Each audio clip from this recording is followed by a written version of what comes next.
Hello दोस्तों, Pankaj study one में आप लोग का स्वागत है।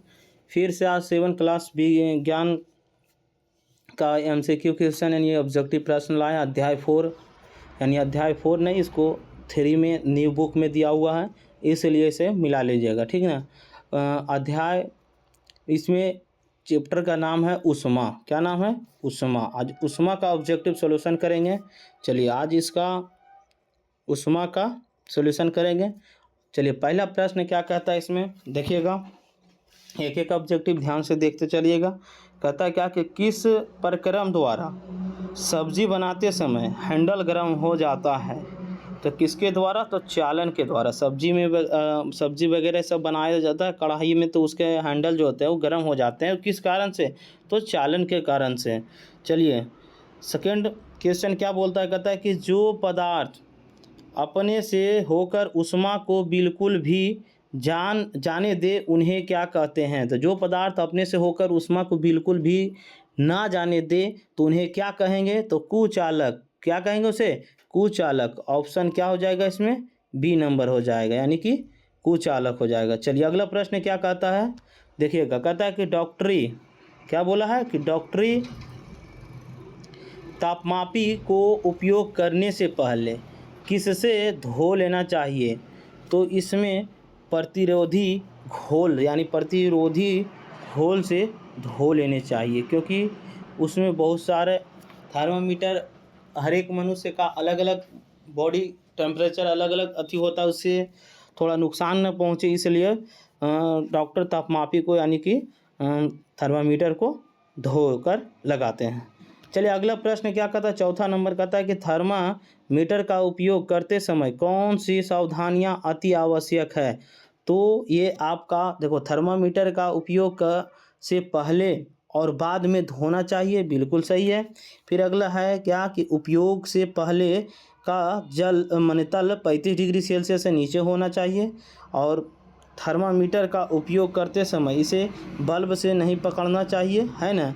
उपयोग तो डी नंबर हो जाएगा, 4 का डी नंबर हो जाएगा। चलिए 5वां नंबर प्रश्न देखिएगा, कहा कि थर्मामीटर को किसका ताप मापने के लिए डिजाइन किया गया है? तो डिजाइन जो किया गया इसमें मानव शरीर के लिए। थर्मामीटर किसके लिए है? तो टेम्परेचर किस थर्मामीटर जो आता है वो मानव शरीर के मापन के लिए है। ऑप्शन ए नंबर हो जाएगा। चलिए अगला प्रश्न क्या कहता है कि छठा, थर्मामीटर से कितना ताप माप सकते हैं? तो थर्मामीटर से 35 डिग्री सेल्सियस से 42 डिग्री सेल्सियस तक ताप माप सकते हैं। ऑप्शन ए नंबर हो जाएगा।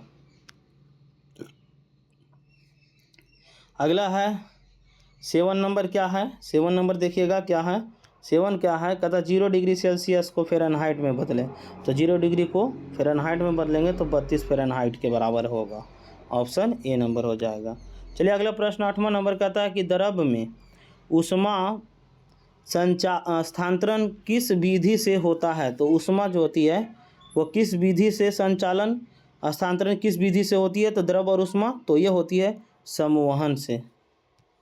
चलिए 9 नंबर देखिएगा, 9 कहता है क्या कि ऊष्मा संचरण की विधि कौन सी है? तो ऊष्मा संचरण की विधि विकिरण है। ऊष्मा संचरण की विधि विकिरण है। ऑप्शन सी नंबर हो जाएगा।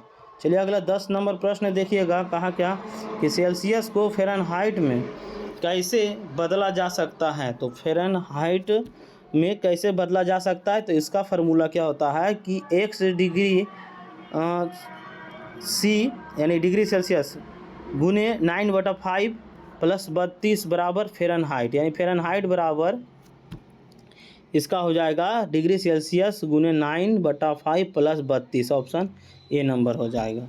चलिए अगला 11 नंबर कहता है क्या कि सर्दियों में कैसे कपड़े पहनते हैं? सर्दियों में कैसे कपड़े पहनेंगे? तो हल्का फल्का या ऊनी वस्त्र की सूती वस्त्र की रेशमी वस्त्र? तो यहाँ हो जाएगा सर्दी यानी कि ठंडे मौसम में, तो ठंडे मौसम में ऊनी वस्त्र पहने जाएंगे। 11 नंबर हो गया। 12 नंबर देखिएगा, कहा क्या कि ताप मापने के लिए कौन कौन से मापक्रम होते हैं? तो ताप मापने के लिए सेल्सियस स्केल होते हैं, फ़ारेनहाइट भी होते हैं, केल्विन स्केल भी होते हैं। ऑप्शन डी नंबर हो जाएगा, 12 के डी नंबर हो जाएगा। चलिए अगला 13 नंबर क्या कहता है, कहता है कि ऊष्मा क्या है? तो ऊष्मा एक ऊर्जा है, ऊष्मा जिसमें गर्माहट अनुभव होती है, ऊष्मा एक वस्तु से दूसरी वस्तु में परिवर्तित होती है, और एक वस्तु के दूसरे वस्तु के घर्षण से ऊष्मा उत्पन्न होती है। तो इसलिए ऑप्शन इसमें डी नंबर हो जाएगा, क्योंकि सभी विकल्प सही लग रहे हैं। चलिए 14 नंबर प्रश्न क्या कहता है कि सूती वस्त्र किन रेशों से बनाए जाते हैं। तो सूती वस्त्र जो होता है ना वो किन रेशों से बनाए जाते हैं। तो सूती वस्त्र जो होते हैं ना वो पादप के रेशे से बनाए जाते हैं। किसके रेशे से? पादप के रेशे से बनाए जाते हैं। सूती वस्त्र यानी कि कपास की खेती की जाती है इसलिए। अगला 15 नंबर प्रश्न देखिएगा कि स्टेनलेस स्टील पैन का निचला हिस्सा तांबे का क्यों होता है। मैंने तांबे का होता है तो क्योंकि यह जो होती है वो तांबा से बेहतर कंडक्टर यानी कि चालन है। ऑप्शन सी नंबर हो जाएगा 15 का। चलिए 16 नंबर कहता है निम्न में से वायु दाब किसकी सहायता से मापा जाता है। तो ये बैरोमीटर से मापा जाता है। ऑप्शन सी नंबर हो जाएगा। अगला देखिएगा 17 नंबर कि ताप मापने के लिए किसका उपयोग किया जाता है। तो ताप मापने के लिए थर्मामीटर का उपयोग किया जाता है। ताप मापने के लिए, टेम्परेचर मापने के लिए थर्मामीटर का प्रयोग किया जाता है। फिर अगला प्रश्न देखिएगा किसी वस्तु की उष्णता को मापने के लिए किसका प्रयोग किया जाता है। तो किसी वस्तु की उष्णता को मापने के लिए किसका प्रयोग किया जाता है। तो ये ताप का उपयोग किया जाता है। Option A number. 19 नंबर ऊनी वस्त्र किन रेशों से बनाए जाते हैं। तो ऊनी रेशे जो होते हैं ना वो जांतों से बनाए जाते हैं। ऊनी रेशे जांतों से माने जंतु से। अगला प्रश्न क्या है 20 नंबर देखिएगा क्या कहता है कि ऊष्मा किस प्रकार स्थानांतरित होती है। तो ऊष्मा जो होती है वह गर्म से ठंडी वस्तु की ओर होती है। ऑप्शन ए नंबर हो जाएगा। क्या हो जाएगा? ऑप्शन ए नंबर हो जाएगा। चलिए अगला प्रश्न क्या कहता है कि 21 मानव शरीर का सामान्य ताप कितना होता है। तो वो 37 डिग्री सेल्सियस होता है नॉर्मल टेम्परेचर। नॉर्मल टेम्परेचर मानव शरीर के सामान्य ताप जो होती है वो कितने डिग्री सेल्सियस होती है। तो 37 degree Celsius. Option A number हो जाएगा। अगला 22 नंबर प्रश्न क्या कहता है कि प्रयोगशाला तापमापी का परिसर कितना होता है। तो प्रयोगशाला में ये होती है -10 डिग्री सेल्सियस से लेकर 110 degree Celsius. Option A number हो जाएगा। ऑप्शन ए नंबर हो जाएगा। चलिए अगला 23 नंबर प्रश्न ताप मापने के लिए कौन कौन से मापक्रम होते हैं। तो ताप मापने के लिए कौन कौन से ताप मापक्रम होते हैं। तो ये आपका सेल्सियस स्केल भिन्न होता है, फ़ारेनहाइट स्केल भिन्न होता है, फिर केल्विन स्केल भिन्न होता है। ऑप्शन डी नंबर हो जाएगा। अगला 24 नंबर प्रश्न देखिएगा कहता है कि थलीय समीर के चलने का समय कौन सा होता है। तो थलीय समीर के चलने का जो समय होता है वो कौन सा होता है। तो यह जो होता है यह रात्रि का समय होता है। किसका समय? रात्रि का। फिर अगला प्रश्न देखिएगा 25 नंबर क्या कहता है सागर हवा किस कारण से पैदा होती है। तो ये संवहन के कारण से सागर हवा पैदा होती है जो समुद्र लहरें से आती है सागर। निम्न में से किस प्रक्रिया के लिए कोई माध्यम आवश्यकता नहीं होता है।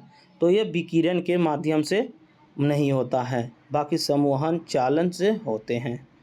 अगला 27 नंबर प्रश्न क्या कहता है कि समुद्री समीर कब चलती है। तो समुद्री समय कब चलेगी। तो दिन के समय चलेगी। फिर अगला 28 नंबर प्रश्न देखिएगा क्या कहता है 28 नंबर कि ऊष्मा के अच्छे अवशोषक कौन से हैं। तो ऊष्मा के जो अच्छे अवशोषक होते हैं वो काले तल होते हैं। काले तल होते हैं। अगला 29 नंबर प्रश्न देखिएगा क्या कहा 29 नंबर कहता है कि ठोस में ऊष्मा का संचरण होता है कौन विधि के द्वारा, माने किसके द्वारा। तो यह चालन विधि के द्वारा होता है। चालन के द्वारा। किसके द्वारा? चालन के द्वारा होता है। 30 नंबर प्रश्न देखिएगा कहा कि खाली स्थान ऊष्मा का सुचालक नहीं है, वो कुचालक है। इसका मतलब यानी कि ऊष्मा का कुचालक नहीं है। अच्छा, कुचालक जिसमें करंट आसानी से प्रवाहित हो उसे सुचालक कहेंगे। तो यहाँ कुचालक नहीं बोला यानी सुचालक। तो सुचालक हमारा कौन वाला हो जाएगा? लोहा। जल जो है से नहीं होगा, वायु भी नहीं होगा, लकड़ी भी नहीं होगा। ऑप्शन डी नंबर हो जाएगा। चलिए 31 नंबर प्रश्न कहता है क्या कि रात के समय रात के समय जो होते हैं वह क्या है, रात के समय भूमि ज़्यादा ठंडी होती है समुद्र से, भूमि ज़्यादा ठंडी होती है समुद्र से भी ठंडा होती है भूमि उस रात्रि के समय।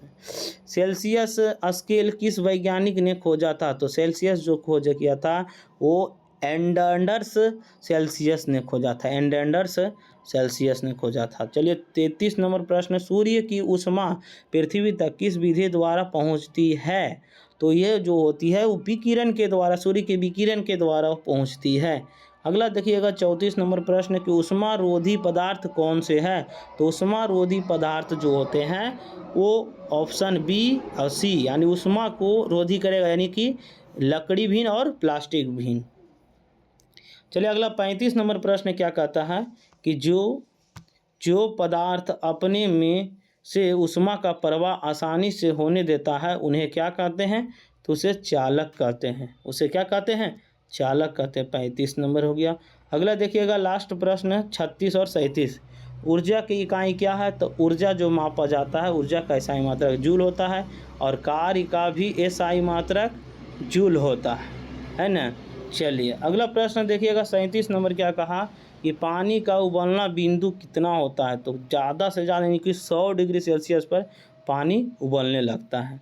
चलिए आप लोग को वीडियो अच्छा लगा होगा और लाइक और सब्सक्राइब ज़रूर करें और शेयर भी करें और कमेंट में ज़रूर बताएं कैसा लगा।